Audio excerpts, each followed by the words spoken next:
My neighbor isn't human. And no, I don't mean that in, he's an annoying loudmouth kind of way. I mean, I don't think he's actually from here. At first, I thought my girlfriend Natalia was just overreacting. She's suspicious of everyone. Natalia was right. There's something seriously off about this guy.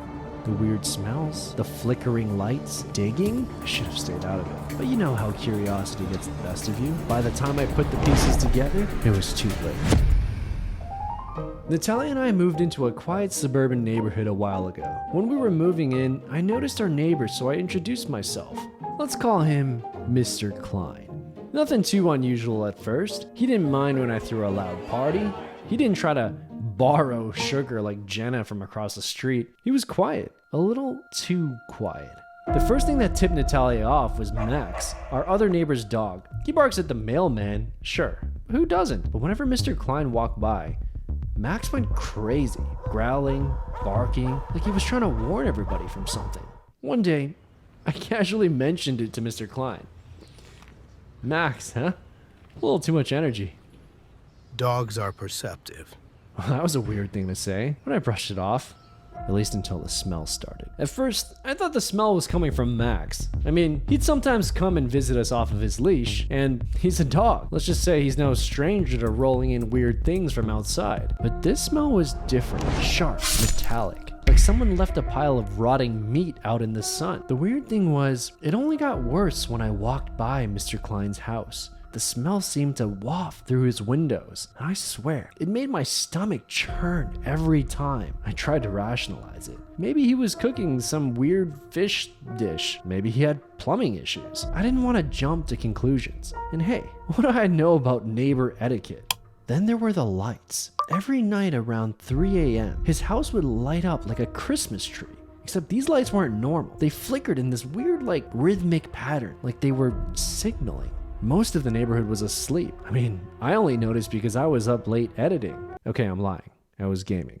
But still, at first, I thought it was just an electrical issue. I mean, who cares, right? But it was the same thing every single night. No other houses were having power problems.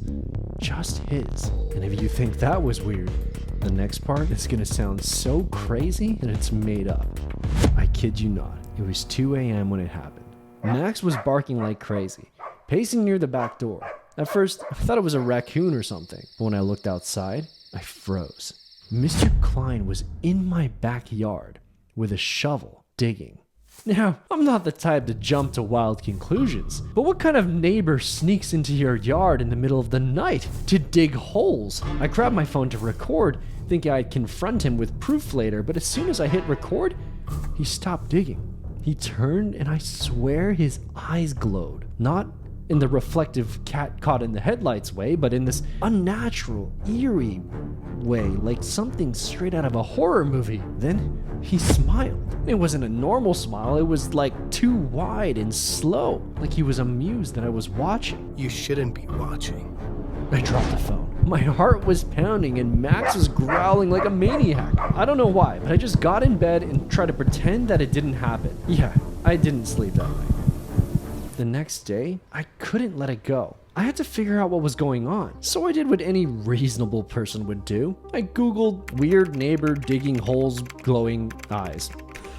Most of the results were ridiculous. Paranormal forums, ghost stories, urban legends. But one thing popped up. The Wendigo. The Wendigo is a creature from Algonquin folklore. It's described as a spirit that possesses humans, turning them into flesh-eating monsters with glowing eyes and a foul stench. According to legend, they're gone, with an insatiable hunger and a tendency to bury their victims. But here? In this quiet, suburban neighborhood? This isn't even Ohio. I knew I had to confront him, but I wasn't exactly eager to end up on the 6 o'clock news as local idiot disappears after questioning creepy neighbor. Still, curiosity got the best of me. The next morning, I marched over to his house, rehearsing what I'd say in my head. Hey, Mr. Klein, mind explaining why you were in my backyard digging up whatever? Or maybe, do you often borrow other people's yards for your mysterious midnight activities? Yeah, that seemed casual enough. When I knocked on his door, it took him a few seconds to answer. And when he did, I almost choked. The smell hit me like a punch in the face. Rotten meat, like something had been left out in the sun for days. Hi. So, about last night. what were you doing in my yard? Gardening. Gardening at 2 a.m. with a shovel. Sure, that makes sense. Right. Okay, well, just maybe next time let me know? His smile widened. Of course. But something about the way he said that didn't feel like a promise. It felt like a threat. I couldn't let it go. That night, I grabbed a flashlight and a shovel and headed to the spot where I seen him digging. I didn't even tell Natalia because I didn't want to freak her out. It was my idea to move here in the first place. So, I started digging. The smell was still there, faint but unmistakable. Then I started to hear Max growling from the other neighbor's backyard. After about 5 minutes, I hit something. It was a bone, a big one. At first I thought it was like a dog or some other animal, but the more I looked at it, the more human it seemed. That's when I heard footsteps. I turned, and there he was, Mr. Klein, standing at the edge of the yard, watching me. You shouldn't have done that. He said. His tone was so casual, so matter-of-fact. What is this? What'd you bury here? He didn't answer. He just stared at me, his face completely blank. And for the first time, I noticed something strange about him. His eyes, they weren't glowing like before. They looked hollow, almost sunken, like there was something missing. Before I could say anything else,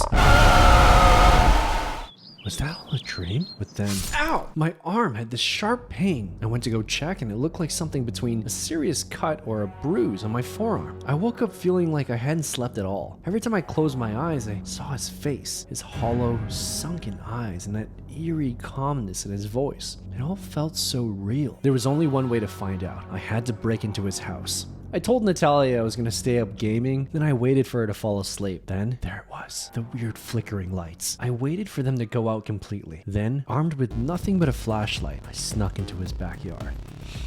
My heart was pounding so hard, I thought it might give me away. The basement door was unlocked. That's kind of a red flag. The second I stepped inside, the smell hit me like a wall. It was so strong, I had to cover my mouth just to keep from gagging. The basement was dark, and as I shined my flashlight around, I saw something that made my blood run cold. There were jars lining the walls, dozens of them, filled with what looked like organs, floating in this thick, yellowish liquid. In the center of the room was a table that looked like an altar, covered in these strange symbols I didn't recognize. And on the floor, another shovel. As I moved deeper into the basement, every fiber of my being told me to turn around and leave, but I couldn't. I had to know what was going on. I shined my flashlight on the jars again, trying to make sense of what I was seeing. Some of the organs floating looked unrecognizable, too large and deformed to be human, but the others, there was no mistake. Then I noticed the markings on the table. They weren't just random scribbles. They were symbols. I didn't recognize them, but something about them felt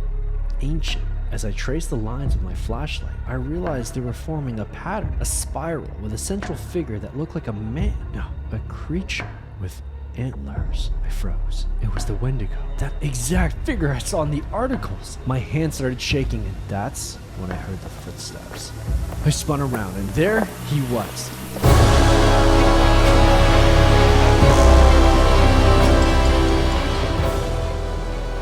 He started walking down the stairs. You shouldn't be here.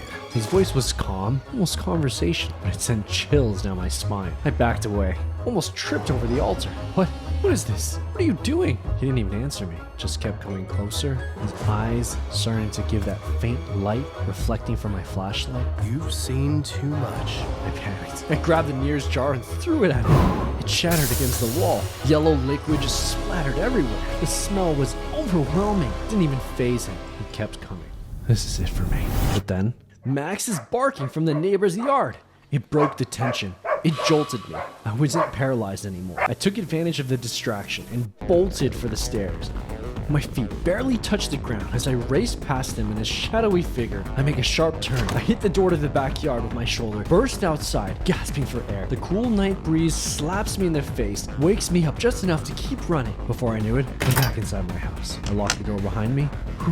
Catch my breath. Then, where were you? Natalia is waiting for me in the hallway. Her arms are crossed and she is angry. I try to explain, but the words just couldn't come out. Like, how can I explain what I'd just seen and without sounding completely insane? It's nothing. I know how this looks. I can explain. But before I could say anything else, she storms off. Guess I'm sleeping on the couch tonight.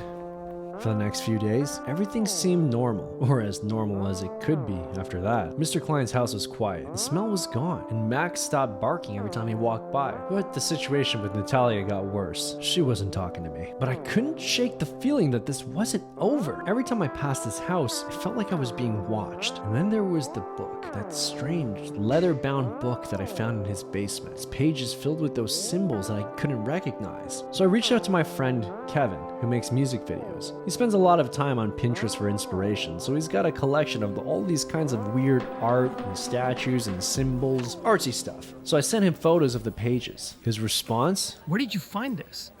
In my neighbor's basement. Why? A long pause for his next message. These symbols, they're not just random. They're a part of a ritual. Something about binding or controlling a spirit. Turns out, he actually researched these same symbols when he was building a demonic set for one of his music videos. Great. I felt like I was losing my mind. Plus, I had to prove my innocence to Natalia once and for all. So the next day, I decided to confront Mr. Klein one last time. Besides, demon monsters can't appear in the daytime. Right? Natalia came with me, and when I knocked on his door, he opened it right away, almost like he was expecting me. His smile was calm, almost amused. Stephen, to what do I owe the pleasure? I know what you're doing. I know what you are. Do you now? Before I could respond, he stepped inside, gesturing for us to come in. I hesitated, but then I saw something that made my blood run cold. Sitting in his hallway was Max, wagging his tail like nothing was wrong. What's he doing here? Dogs are perceptive, aren't they? But they're also so easily fooled. I stepped inside, my heart pounding when the door closed behind us. The air was thick with that familiar metallic smell. I fought the urge to gag. Mr. Klein leads us down the hall into his living room. There it was, that leather book, right there on the coffee table. You've been busy, haven't you? Poking around where you don't belong. You've got 10 seconds to explain yourself. It's not what you think. 7, 6. His eyes locked onto mine, and for the first time I saw something behind his calm exterior. Stephen, since you're so determined to dig up the truth, why don't you start by asking yourself, what are you so afraid of? He sits back, his smile as calm as ever. I'm ready for the worst. A confession, some horrifying secret. But what he said next caught me completely off guard. You remind me of my daughter, always overthinking everything. Well, that wasn't what I expected. What are you talking about? He chuckles softly, points at the book on the table. All of this, the jars, symbols, digging, it's for a project I'm working on. The props, the lights. I'm creating a set for an indie film. I just stared at him. A what? A film? That's what this is? What else would it be? I've been doing this for years. My team wanted something authentic. In the book, it's a replica of an old text. Not exactly light bedtime reading, is it? The tension in my chest starts to ease up. So this is all just fake? He nods. The blood smell was an accident. Some of the fake organs we ordered didn't ship in time, so we improvise. Sometimes it gets a bit messy. It sounded ridiculous, but as he spoke, it started to click. Oh, it feels so dumb. You scared the hell out of me. I suppose I owe you an apology, but sometimes I really get into character when I'm working. You can't deny it, though. There's something fun about a little mystery, isn't there? I left his house feeling lighter than I had in weeks. The relief was almost overwhelming, and when we got home, Natalia burst out laughing at me. Seriously? You're a grown-ass man. I just shook my head. Better safe than sorry, Safe from the boogeyman. she says while laughing. Right, I admit it. I did feel a bit silly about it all, but most importantly, Natalia wasn't mad at me anymore, and our neighbor wasn't an ancient demon cannibal. We spent the rest of the evening joking about how absurd it all was. For the first time in weeks, I felt like I could finally relax. But that sense of relief didn't last long. Later that night, as I laid in bed, I thought back to everything Mr. Klein had said. It all sounded so logical, so reasonable, calculated. Something didn't sit right. 3 a.m. I wake up to the sound of Max barking. I looked out the window and froze. Standing at the edge of my yard, a figure. Couldn't make it out in the dim light, but it was tall and unnervingly still. I blinked. It was gone. Next morning, I found a package on the porch, but I didn't order anything from Amazon, I think. I took it inside and unboxed it. It was one of the jars from Mr. Klein's basement. This one wasn't filled with fake blood or props. That's muscle tissue, and it looks real, too real. And there, on the lid, in jagged, uneven letters, were the words, "This belongs to you."